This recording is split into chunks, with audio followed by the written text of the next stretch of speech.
하나님 말씀 사도행전 2장 36절서부터 38절 말씀이 되겠습니다. 사도행전 2장 36절에서 38절 제가 봉독하겠습니다. 그런즉 이스라엘 온 집은 확실히 알지니 너희가 십자가에 못 박은 이 예수를 하나님이 주와 그리스도가 되게 하셨느니라 하니라. 그들이 이 말을 듣고 마음에 찔려 베드로와 다른 사도들에게 물어 이르되 형제들아 우리가 어찌할꼬 하거늘 베드로가 이르되 너희가 회개하여 각각 예수 그리스도의 이름으로 세례를 받고 죄 사함을 받으라. 그리하면 성령의 선물을 받으리니. 아멘. 자, 오늘 설교 제목은 예수님이 주인인 복된 한 해가 됩시다. 이게 또 새해 인사도 될 수 있잖아요. 한번 따라 합시다. 시작. 예수님이 주인인 복된 한 해가 됩시다. 아멘. 기도 가운데서 말씀 나눴지만 2022년도의 첫 번째 주는 말씀 잘 듣고 아마 여러분들 이 말씀을 정말 이 말씀대로 믿고 결단을 하면은 여러분이 마치 신앙생활을 새로 시작하는 것처럼 새롭게 귀한 은혜의 삶이 될 줄을 믿습니다. 아멘. 오래전에 그 외국 소설에 나오는 이야기인데 한 장난기가 심한 청년이 영국 런던에 유명 인사 20명을 명단을 딱 뽑아놓고 그들에게 급한 전보를 보냈어요. 내용은 뭐냐면 다 탄로가 났습니다. 속히 피하십시오. 아무런 내용 없이 그냥 그런 문자만, 그런 정보만 그 20명한테 보냈다는 거예요. 다음날 아침에 이 20명이 감쪽같이 사라졌다는 거예요. 물론 소설 가운데 나오는 이야기지만 이 이야기는 무엇을 얘기하냐면 모든 사람들은 다 이 죄 가운데 저 사람은 아니겠지 하지만 다 죄를 짓고 살고 있다라는 것을 이제 보여주고 있는 에피소드입니다. 성경은 분명히 로마서 3장 23절에 모든 사람이 죄를 범하였음에 하나님의 영광이 이르지 못하더니 말씀하고 있어요. 모든 사람이 다 죄를 범하였다. 여러분, 동양이고 서양이고 세상 어디에도 모든 사람이 다 죄인이다 라고 말하는 것은 성경밖에 없어요. 그래서 제가 늘 여러분에게 말씀드리잖아요. 우리는 죄를 져서 죄인이 아니라 죄인이기 때문에 죄를 진다. 사실 이 이야기는 마틴 루터가 비슷한 얘기를 했어요. 우리는 죄를 지을 수밖에 없기 때문에 죄를 짓는다. 유명한 마틴 루터의 말도 있는데 원하든 원치 않든 우리는 죄를 짓고 있습니다. 그럼 여러분 가운데 무슨 소리야? 나는 착하게 살았는데 그리고 내가 착한 일도 많이 하는데 좋은 일도 많이 하는데 여러분 착각하지 마세요. 우리가 아무리 선한 일을 하고 우리가 아무리 좋은 일을 해도요. 하나님이 보시기에 우리의 착한 일, 선한 일은 어떤 거냐면 이사야 64장 6절 말씀에 보면 이사야 64장 6절 무릇 우리는 다 부정한 자 같아서 우리의 의는 다 더러운 옷 같으며 우리는 다 잎사귀같이 시들므로 우리의 죄악이 바람같이 우리를 몰아가나이다. 우리의 의, 내가 착하다고 하는 것, 내가 선하다 하는 것, 그것은 다 하나님 보시기에 뭐 같다고요? 더러운 옷 같다 그랬어요. 더러운 옷, 지저분한 옷, 걸레 같은 옷. 아무리 착해도 하나님 보시기에 다 그런 것이다 라고 말하고 있어요. 에레미야 선지자는 그래서 우리를 향하여서 사람들이 우리 인간의 마음이 심히 부패하다. 우리 마음이 심히 부패하다라고 이렇게 절망적인 그런 선언도 했잖아요. 죄가 뭐냐? 죄. 잘 아는 것처럼 여러분, 죄라는 것은 하마르티아라는 이제 원어를 가지고 있는데 우리 뭐 상식적으로 알잖아요. 죄, 하마르티아. 화살이 날아가는데 관역을 벗어난 거예요. 화살이 관역을 향해 날아가야 되는데 관역을 벗어났어요. 그건 뭐예요? 허당이에요. 소용없는 거예요. 꽝이야, 꽝. 죄가 그렇다는 거예요. 죄가 뭐냐? 아무것도 아니에요. 허탕이에요.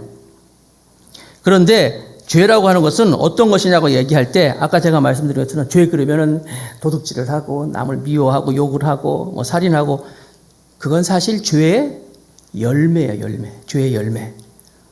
죄는 관역에서 벗어난 거예요. 아무것도 아닌 소용없는 일이란 거예요. 다른 말로 얘기해서 죄라고 하는 것은 죄의 뿌리가 있는데 그 죄가 무엇이냐? 하나님과 상관없는 것. 하나님과 관계없는 것. 아무 소용이 없는 거예요. 그래서 그게 바로 죄의 시작이라는 거예요. 아담이 선악과를 따먹은 게 죄죠? 따먹은 건 사실 죄의 열매예요. 죄가 뭐냐? 아담이 하나님의 말씀을 안 들었어요. 하나님과 상관없이. 그러다 보니까 그 죄에 시작해서 열매가 선악과를 따먹었다는 것이죠. 다시 말씀드릴게요. 사과나무가 있습니다, 여러분. 사과나무는 봄, 여름에는 사과가 없어요. 봄, 여름에 사과가 없다 그래서 사과가 아닙니까?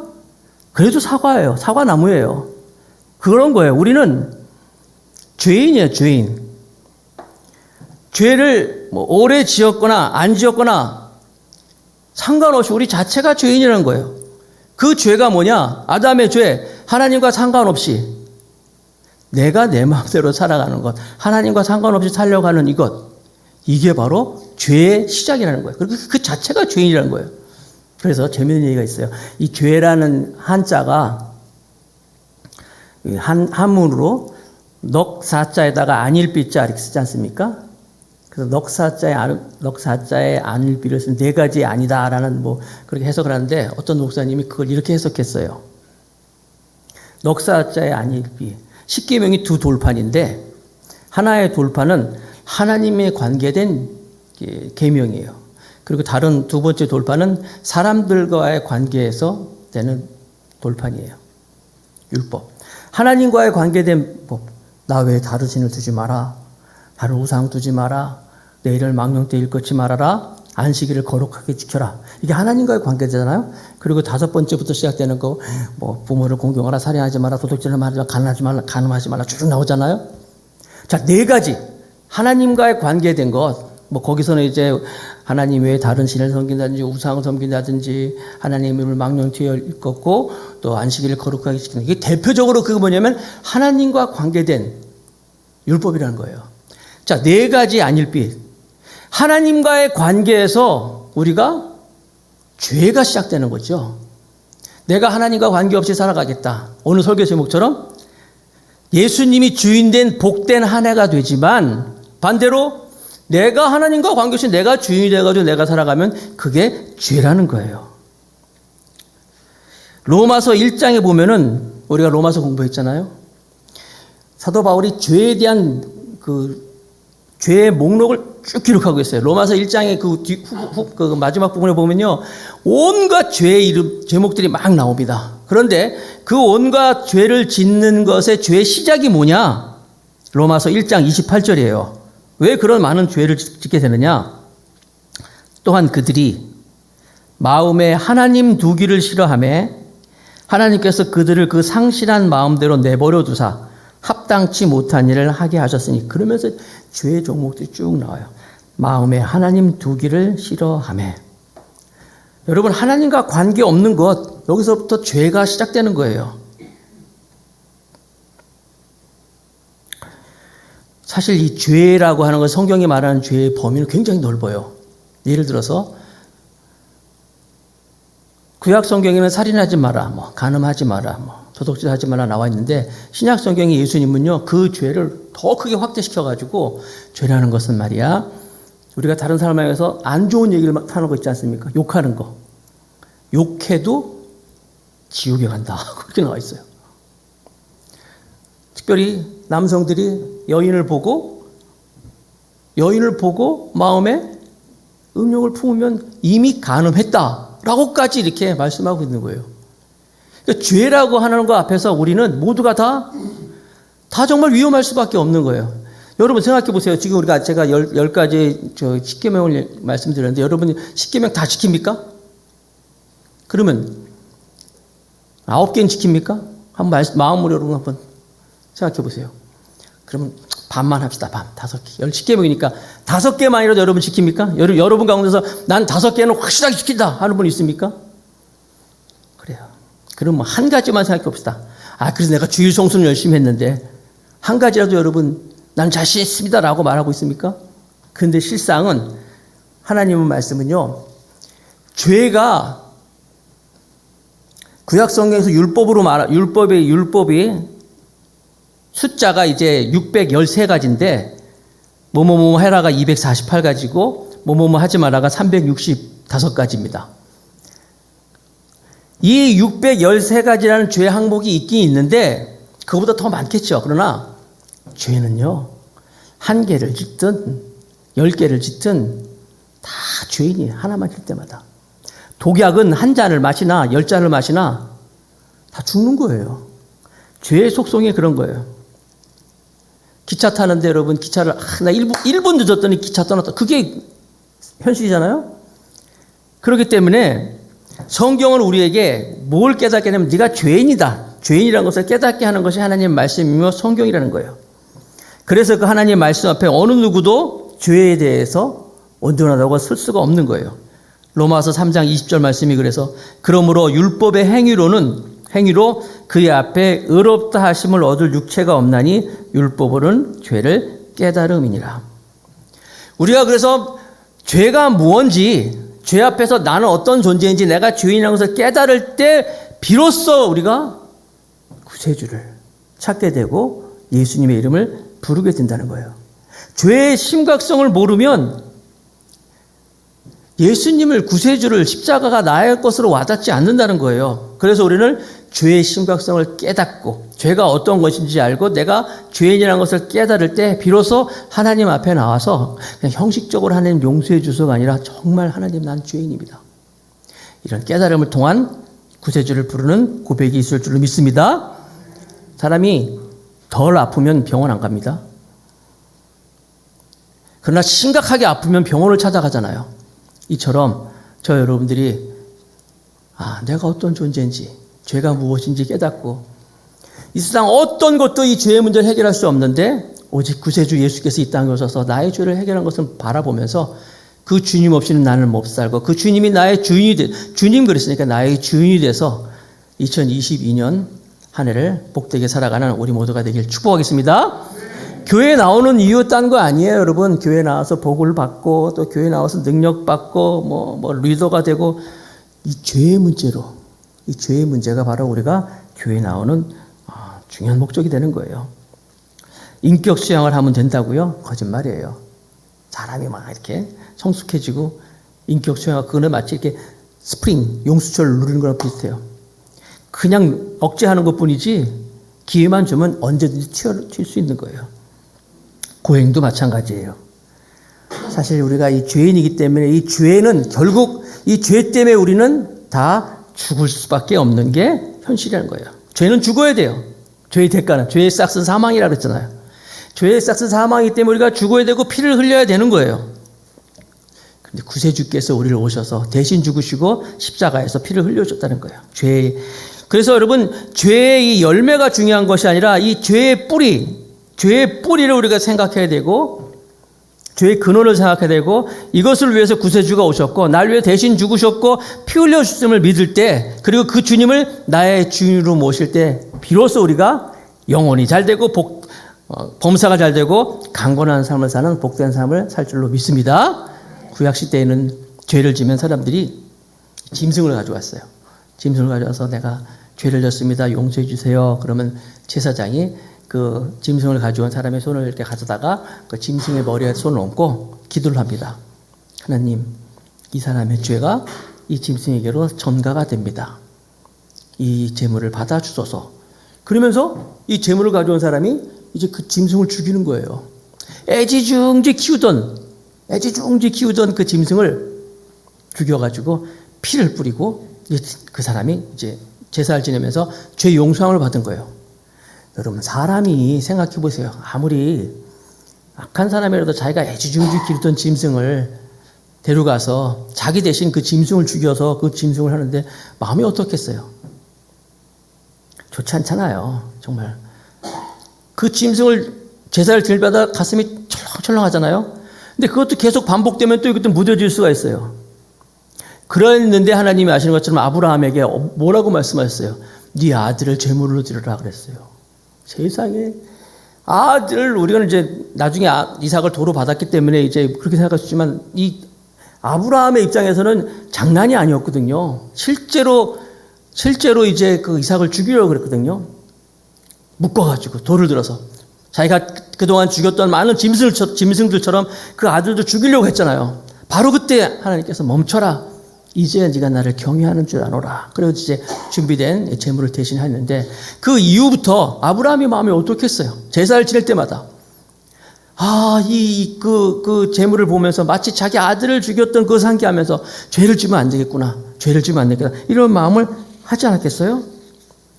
이스라엘 백성들이 예수님께서 이제 십자가에 못 박히시고 부활하시고 나서 승천하시고 나서 이스라엘 백성들에게 이제 부활하신 예수님께서 이제 모여서 그들이 이제 예루살렘을 떠나지 말고 약속하신 성령을 기다리라 해서 그들이 120명의 사람들이 마가의 다락방에 모여서 열심히 기도했어요. 그래서 우리가 아는 것처럼 성령이 그곳에 강림하십니다. 성령이 강림하셔서 그들이 성령 충만을 받고 그들이 이제 담대하게 나가서 그리스도를 막 전파했어요. 전파했는데 그 사람들이 예수 그리스도를 전파할 때 듣는 모든 사람들이 알지를 못했어요. 자기가 예수님을 죽였다는 것을 몰랐다는 거예요. 자기들이 예수님을 죽인 건 모르고 있을 때 그리스도를 증거한 이 사도들에 의해서 너희들이 바로 예수님을 죽였다는 것을 알게 하십니다. 그래서 오늘 본문 말씀이 시작되는 것처럼 첫 번째, 내가 예수를 십자가에 못 박힌 것을 깨달으라고 사도는 선포합니다. 사도행전 2장 36절. 사도행전 2장 36절. 그런즉 이스라엘 온 집은 확실히 알지니, 다 같이 읽읍시다. 시작. 너희가 십자가에 못 박은 이 예수를 하나님이 주와 그리스도가 되게 하셨느니라 하니라. 여러분, 첫 번째, 내가 예수님을 십자가에 못 박았던 것을 깨달아야 돼요. 이스라엘 백성들은 몰랐어요.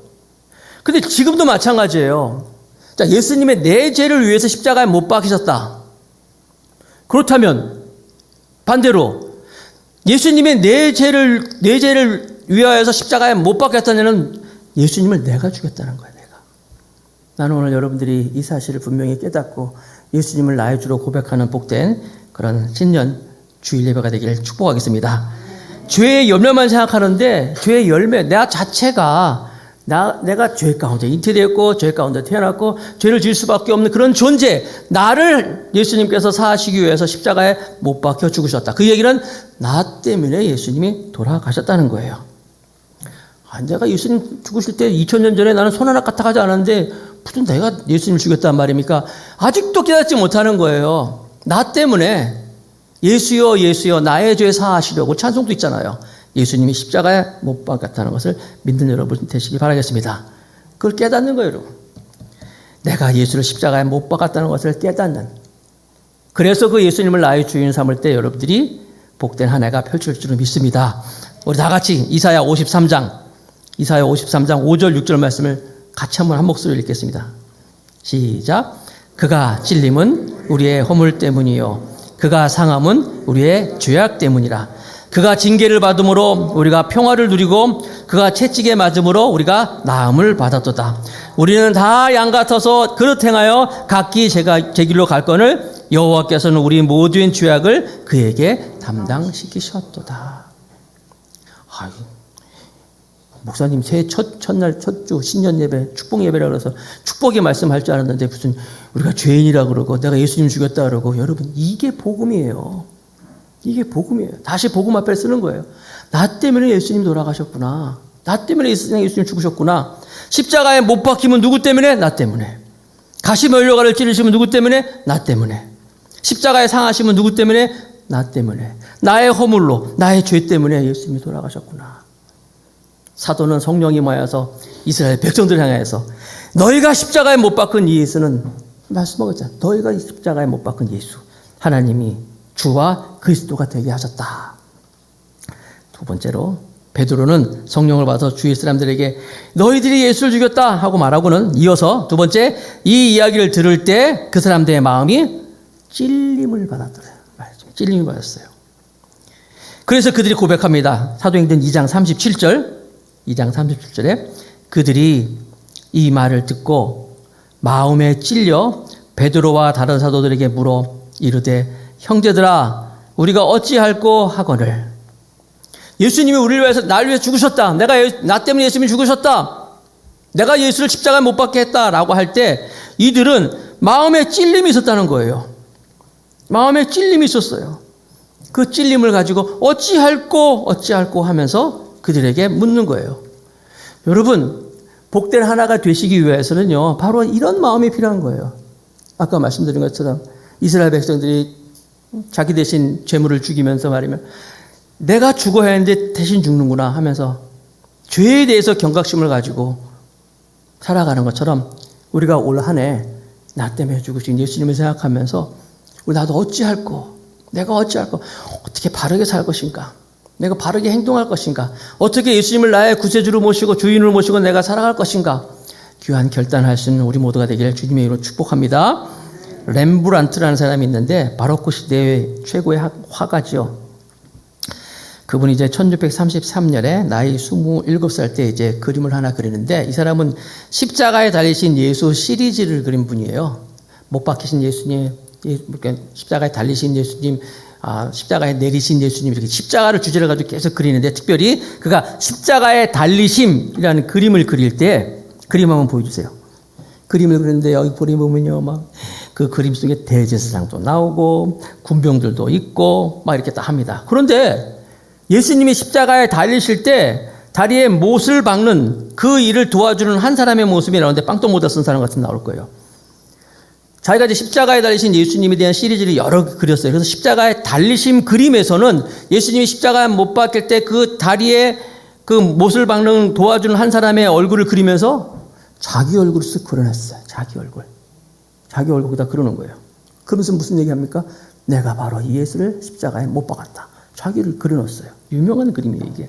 렘브란트의 십자가에 달리신 예수, 십자가에 달리심. 내가 예수를 죽인 공범이다. 물론 이분이 한 2000점 가까이 작품을 남겼는데 1000점 이상이 다 이렇게 예수님에 관계된 그런 그림을 남기고 있어요. 예수님이 채찍에 맞으셨다. 누구 때문에? 나 때문에. 예수님이 조롱과 멸시당했다. 누구 때문에? 나 때문에. 고난과 죽음을 내가 어찌할 것인가. 죄의 심각성을 알고 죄에 대한 이 경계심을 가지고 살아갔던 그런 모습이런 거예요. 오늘 여러분도 이 말씀을 들으면서 내가 정말 예수님을 나의 주인으로 삼아서 내가 주인이 되는 그 순간 이게 죄라 그랬잖아. 하나님과 상관없는 거. 이게 죄이구나. 내가 무슨 결정을 할 때, 무슨 생각을 할 때, 내 마음대로 생각하고, 내가 그럴 수 있지. 내 인생은 내 건데, 그게 죄라는 거예요. 항상 하나님, 예수님이 나의 주인으로 삼아서 주님을 생각하면서 주님의 뜻대로 사는 것이 바로 복된 한 해가 되는 출발점을 믿는 여러분 되시길 바라겠습니다. 그래서 세 번째, 베드로가 이야기할 때 너희가 예수를 죽였다. 우리가 어찌할꼬 할 때 베드로가 선포합니다. 베드로는 너희들이 회개하라고 말씀하시는 거예요. 사도행전 2장 38절. 베드로가 이르되 너희가 회개하여 각각 예수 그리스도의 이름으로 세례를 받고 죄사함을 받으라. 그리하면 성령의 선물을 받으리니. 회개하라. 회개라는 건 뭐예요, 여러분? 돌아서는 거예요. 탕자가 아버지의 재산을 가지고 나가잖아요. 그 자체가 죄예요. 아버지한테 내 재산 주세요. 내 몫이니까 주세요. 유대인들은요, 아버지가 돌아가셔야지 유산을 주는 거예요. 그런데 아들이 와가지고 내 몫을 주세요 하는 것은 아들의 머릿속에 아버지가 이미 죽어버렸어요. 그래서 그게 죄인 거예요.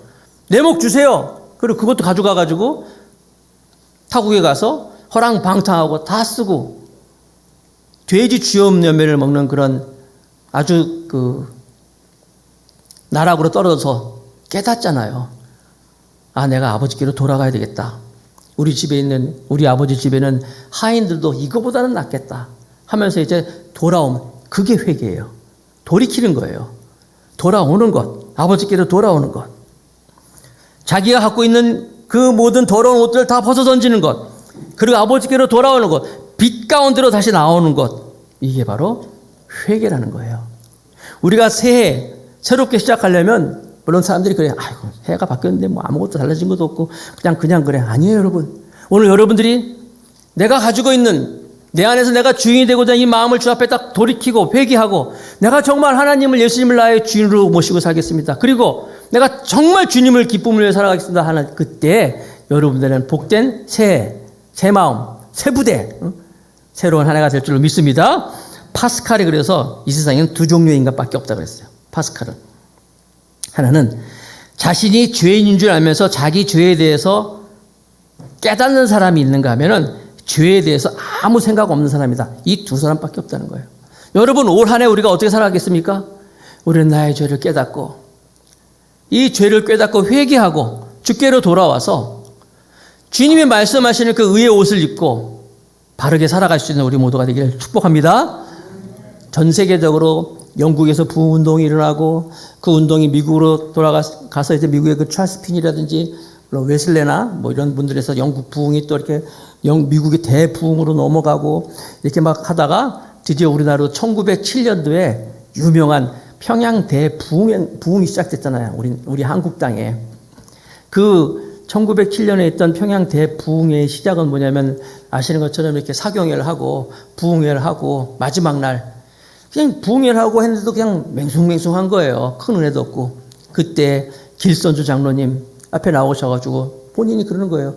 여러분 우리가 이렇게 부흥회를 하고 집회를 했는데도 이렇게 부흥이 없고 이런 것은 가만히 생각해보니까 내가 내 죄 때문에 그런 것 같습니다. 수석 장로님이 그러는 거예요. 사람들이 귀를 쫑긋 하니까 내가 사실은 오래전에 내 친구가 나한테 200원을 주면서 남아있는 자식들을 좀 부탁한다라고 했는데 내가 워낙 급해가지고 오래전에 급한 마음에 200원 중에 100원 내가 쓰고 나머지 100원만 가지고 그 아이들에게 돌려줬습니다 하면서 자기의 죄를 고백해버렸어요. 여러분 그냥 고상한 분이고 말이야 존경받는 이 장로님이 나오셔가지고 내가 전에 이렇게 친구의 돈을 훔친 나쁜 사람이라고 그런 고백하니까 사람들이 와, 그 장로님 그렇게 안 받는데 야 못됐다 이럴 줄 알았는데 장로님이 그렇게 자기 죄를 고백하는 모습을 보니까 다른 사람이 또 나와서 얘기하는 거예요. 사실은 나도 이런 일을 죄가 있습니다. 누구 한도 있었고 이런 나쁜 짓 했습니다. 한 명, 두 명 나오기 시작하는 거예요. 나중에는 그 죄를 고백하고자 나오는 사람들을 막을 수가 없을 정도로 막 다 나오는 거예요. 다 나와서 다 자기의 죄를 고백하니까 거기서부터 놀라운 평양 대부흥이 시작되었다. 이렇게 한국 기독교 사회는 기록하고 있는 거예요. 여러분. 새해가 됐다고 해서 날짜가 바뀌었다고 시간이 바뀌었다고 해서 새해가 되는 게 아니에요. 묵은 우리의 모든 것들을 다 정말 토해내고 하나님 정말 이 한 해는 내가 죄 없이 살아가기를 원합니다. 죄와 상관없는 삶을 살기를 원합니다. 또 어떤 분은 그런 고백도 했잖아요. 하나님 내가 죄를 지키보다는 차라리 나에게 죽음을 주옵소서 할 정도로 내가 죄 없이 살아가기로 합니다. 결단하면서 나아갈 때 2022년도가 정말 하나님께서 여러분에게 예수님이 주인이 된 복된 한 해가 될 줄로 믿습니다. 나 십자가 알아요. 아니에요. 십자가를 아는 것을 그치지 마시고 십자가를 경험하시기 바랍니다. 사사기 맨 마지막에 보면은 사사기 막 계속 타락하고 징벌을 받고 하나님께서 다시 사사를 통하여서 다시 회복시켜주고 또 죄를 짓고 야단을 맞고 그런 그 징벌 가운데 그들이 다시 사사를 통하여서 세움받고 구원받고 막 반복되잖아요. 그런 일이 계속 반복됩니다. 사사기에는. 맨 마지막에 그래서 왜 사사기에 이런 일이 있는가? 그때는 왕이 없으므로 사람들이 자기 소견대로 살았더라. 이렇게 기록하고 있는 거예요. 왕이 없었던 거예요. 자기 마음대로 그렇게 살았다는 거예요. 여러분, 우리는 2022년도에는 내 마음의 내 마음의 왕의 자리, 왕의 자리를 내가 앉아있다면 이제 내려놓고 정말 예수님을 나의 왕으로 모시고 왕좌의 그분을 모셔드리면서 복된 한 해가 되기를 주님의 이름으로 축복하겠습니다. 그렇게 살면 정말 2022년도는 복된 한 해가 될 거예요. 기적의 한 해가 될 수 있을 거예요.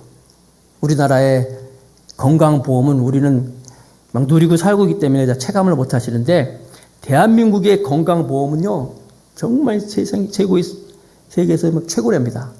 사실 그렇잖아요. 우리 병원에 얼마나 쉽게 가요. 병원비도 별로 이렇게 많이 안 들이고. 미국만 해도요. 미국에서는 아파도 병원을 못 가요. 설령 병원에 가잖아요. 얼마나 병원비가 비싼지 몰라요. 그래가지고 그 미국이란 나라가 대한민국의 이 의료보호법을 보고 자기들도 이 건강보호법을 좀 개혁해야겠다 싶어가지고 2010년도 3월 23일 날 미국 당시 이제 오바마 대통령이 그 건강보험 개혁안 법을 미 하원에 통과시켰어요. 우리나라 그 보험이 워낙 자기도 이제 그런 개혁 법안을 통과한 거예요. 그러면서 그 법안을 앞에 놓고 그 버락 오바마 대통령이 그 영어로 이제 11자가 되는 자기 스페링이거든요. 글이 있는데, 자기 이름이 있는데, 그것을 사인을 하면서 보통 이제 만년펜으로 딱 사인하는 것이 아니라 22자루에 그 펜을 갖다 놓고 11자인데, 한 자 쓸 때 펜을 2개씩 쓰면서 워낙 이게 의미 있는 법안이기 때문에 미국도 이제 바로 건강보험 개혁안이 통과됐다 하는 걸 사인하는 거예요. 그러면서 이제 그걸 펜을 22개를 갖다 놓고 한 자 쓸 때 2개씩 쓰면서 이렇게 이제 그걸 기록합니다. 그리고 그 22자루의 그 펜을 그 건강보험 개혁 법안이 통과하는데 이제 큰 힘을 주었던 사람들에게 이제 선물로 줬어요. 그 볼펜이 물론 그 볼펜이 싼 건 아니었답니다. 하나에 이제 $135 되는 그런 건데 그게 1억도 넘고 엄청난 가격이 이제 산정이 되는 귀중한 가치 있는 펜이 됐다는 거예요. 사랑하는 성도 여러분, 올 한 해 우리가 들은 말씀처럼 예수님을 나의 주인으로 모시고 내가 살아가겠습니다 라고 할 때, 물론 하나님이 우리를 잡아주시면 물론 사인할 때는 뭐 1초 냈으면 1, 2초도 안 했지만 이렇게 가치가 있던 것처럼 물론 하나님이 잡아주기만 하면 우리를 붙잡으면 단 1초, 2초만 돼도 엄청난 가치가 되겠지만 그래도 우리가 이 한 해를 올 한 해 2022년도는 정말 예수님이 나의 주인으로 모시고 주님 앞에 오시면서 내가 한 해 살아가겠습니다 한다면 엄청난 가치가 있는 귀중한 인생이 될 줄로 믿습니다. 내가 예수님이 나의 주인이 되면 사막에도 길이 날 것이고 광야에 꽃이 필 것이고 새로운 문이 열리고 놓쳤던 축복이 다시 한번 우리에게 펼쳐질 것입니다. 이런 최고의 한 해, 멋진 기적의 한 해, 가치 있는 한 해 2022년도가 여러분의 삶 가운데 펼쳐지기를 축복합니다. 예수님을 주인인 복된 한 해가 되시길 바라겠습니다.